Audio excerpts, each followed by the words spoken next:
การหมักเนี่ยก็เอาวัตถุดิบที่เราจะหมักเอามาแช่น้ำจุ่มน้ำให้มีความชื้นเมื่อเกิดความชื้นแล้ว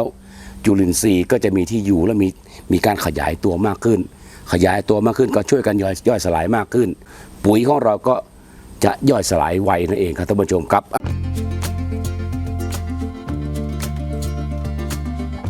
สวัสดีครับท่านผู้ชมครับสำหรับ EP นี้หรือคลิปนี้มาพบกันอีกครั้งหนึ่งนะครับสำหรับคลิปนี้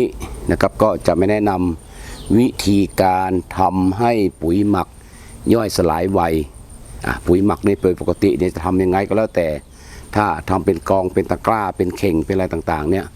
โดยหลักการแล้วก็ประมาณ2 เดือนการย่อยสลายก็จะอยู่ที่ประมาณ2 เดือนนะครับแต่ถ้าเป็นปุ๋ยหมักโบกาชิปุ๋ยหมักอะไรต่างๆนี่ก็อยู่ที่7 วันถึง15 วันนะครับมันก็อยู่ที่วัตถุดิบที่เอาไปทำนะถ้าเป็นการหมักวัชพืชหมักหญ้าหมักฟางหมักใบไม้อะไรต่างๆเนี่ย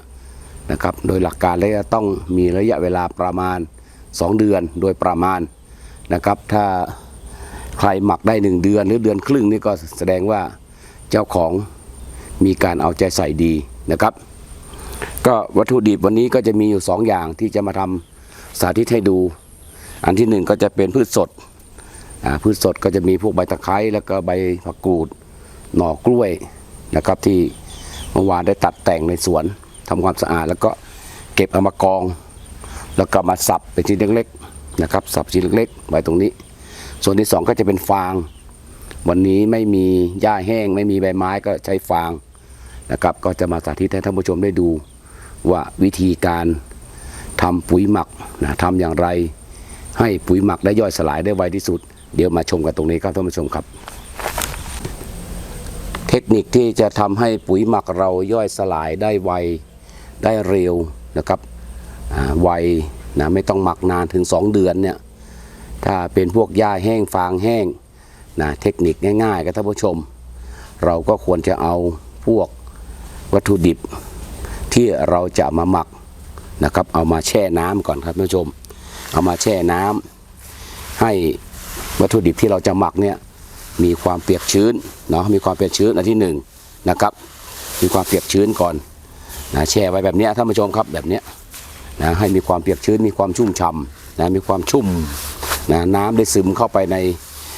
วัตถุที่เราจะหมักไม่ว่าจะเป็นหญ้าฟางนะครับหรือใบไม้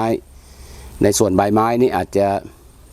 หมักนี่ก็จะใช้เวลานานกว่าพวกฟางพวกหญ้าเพราะว่าอะไรครับถึงแม้ว่าเราจะมาแช่น้ำแต่มันก็คงจะนานกว่าอาจจะ1 เดือนครึ่งขึ้นไปนะครับแต่พวกฟางพวกหญ้าแห้งเนี่ยมันอาจจะอยู่ที่ประมาณ1 เดือนนะหรือ1 เดือนกว่านิดๆนะครับอาจจะไม่ถึง2 เดือนนะครับไม่ถึง2 เดือนเพราะว่าวัตถุที่เราจะมาหมักเราได้มาแช่น้ำให้เกิดความชุ่มชื้นก่อนในการหมักก็ทำอย่างนี้ท่านผู้ชมเอาใส่ทีละน้อยอย่าใส่เยอะในแต่ละชั้นเนี่ยนะครับเราก็ไม่กำหนดว่าใส่อัตราส่วนเท่าไหร่แล้วครับเราก็กำหนดอย่างนี้ครับท่านผู้ชมเอาใส่ทีละน้อยแล้วก็ตักขี้วัวเข้าใส่ในส่วนของขี้วัวหรือมูลสัตว์อื่นถ้าให้ดีนะครับก็นี่เป็นขี้วัวแห้งนะท่านผู้ชมเอาเทลงในกระมังแล้วก็เอาน้ำรดนะให้ขี้วัวมีความชื้นก่อนมันก็จะช่วยในเรื่องของการย่อยสลายได้ดีกว่าที่เราใส่ขี้วัวแห้งเนาะอย่างนี้ครับท่านผู้ชมใส่ประมาณนี้1 ถ้วยนี่ชั้นต่อไปก็หยิบใส่ไปนะครับไม่ต้องเสด็จน้ำนะท่านผู้ชมจับใส่ประมาณนี้นะครับประมาณนี้เราแต่ละชั้นเราใส่บางๆนะใส่บางๆไม่ต้องใส่หนาก็ใส่ขี้วัวทับลงไปนะครับชั้นต่อไปจะกี่ชั้นก็ช่างมันครับแต่ว่าแต่ละชั้นเราไม่หนาเราใส่ชั้นบางๆนะใส่บางๆเนาะก็จะเป็นลักษณะแบบนี้ครับท่านผู้ชมนี่ชั้นต่อไปเนาะ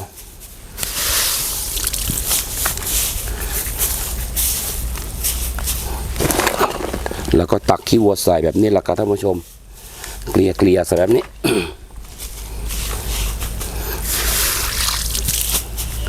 เพราะว่าวัตถุดิบที่เราจะหมักเนี่ยเราแช่มันก็จะมีน้ำมันก็จะอุ้มน้ำอยู่ นะมันอยู่ในตะกร้าในเข่งมันก็จะมีความชื้นอยู่ตลอดเวลานะความชื้นก็ทั่วถึงนะความชื้นทั่วถึงแบบนี้นะครับนี่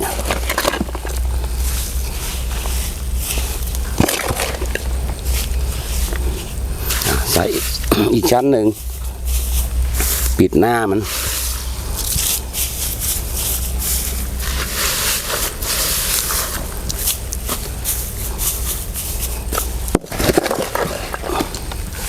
อันนี้เราก็เอาขี้วัวใส่เยอะๆด้านบน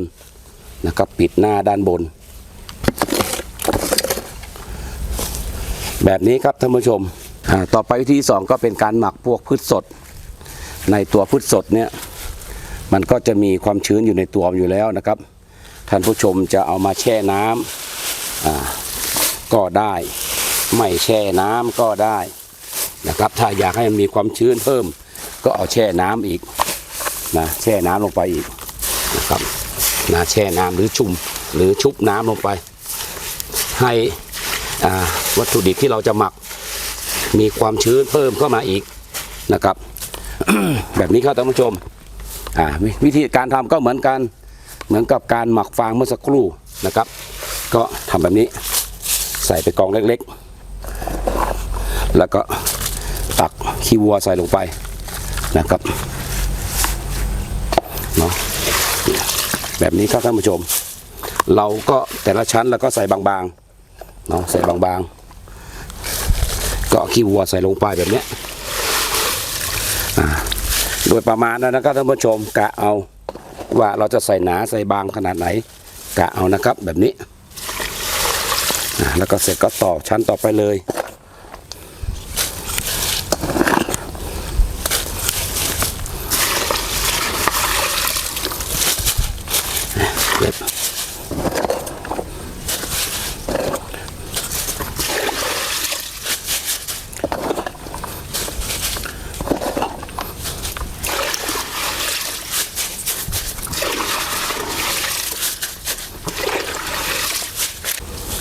จานสุดท้ายก็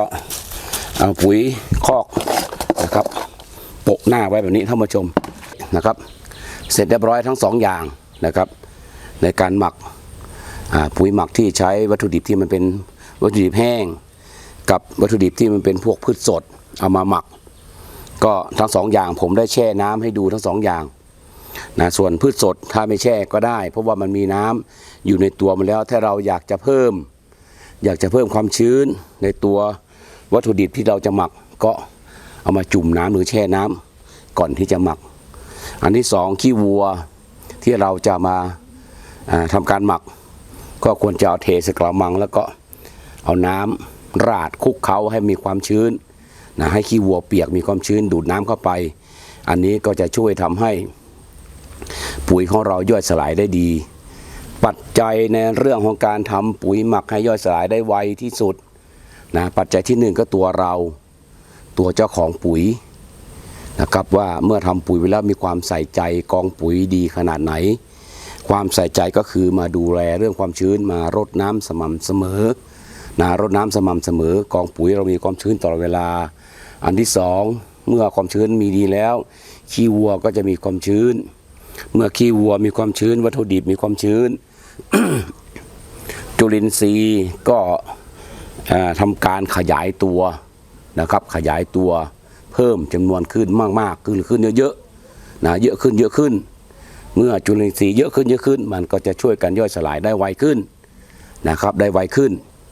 ปุ๋ยของเราก็ย่อยสลายได้เร็วขึ้นความชื้นในกองปุ๋ยเนี่ยให้มีความชื้นที่พอดีเหมาะสมไม่เฉอะแฉะไม่เจิ่งนองถ้าน้ำเฉอะแฉะเจิ่งนองจุลินทรีย์ก็ไม่เจริญเติบโตนะครับจุลินทรีย์ก็ตายถ้ากองปุ๋ยเราแห้งขี้วัวเราแห้งจุลินทรีย์ก็ไม่มีที่อยู่เพราะว่าจุลินทรีย์อาศัยความชื้นก็จะแห้งตายเหมือนกันนะปุ๋ยเราก็ไม่ย่อยเหมือนกันนะครับนี่คือปัจจัยหลักๆนะเพียงแต่เทคนิควิธีการนี้ที่ผมมาแนะนำเนี่ยก็การหมักเนี่ยก็เอาวัตถุดิบที่เราจะหมักเอามาแช่น้ำจุ่มน้ำให้มีความชื้นเมื่อเกิดความชื้นแล้วจุลินทรีย์ก็จะมีที่อยู่และมีการขยายตัวมากขึ้นก็ช่วยกันย่อยสลายมากขึ้นย่อยสลายปุ๋ยของเราก็ จะย่อยสลายไวนั่นเองครับท่านผู้ชมครับสำหรับคลิปนี้น่าจะเป็นประโยชน์เนาะต่อพี่ต่อน้องที่รักการเกษตรได้รับชมคลิปแล้วถ้าถูกใจก็กดไลค์นะครับใช่ก็กดแชร์ไปให้พี่ให้น้องดูแล้วถูกใจประทับใจเข้ามารับชมใหม่ก็ฝากกดติดตามและกดกระดิ่งไว้รับชมในคลิปต่อๆไปนะครับพบกันใหม่ในคลิปหน้านะครับท่านผู้ชมครับคลิปนี้ไว้แค่นี้ครับสวัสดีครับ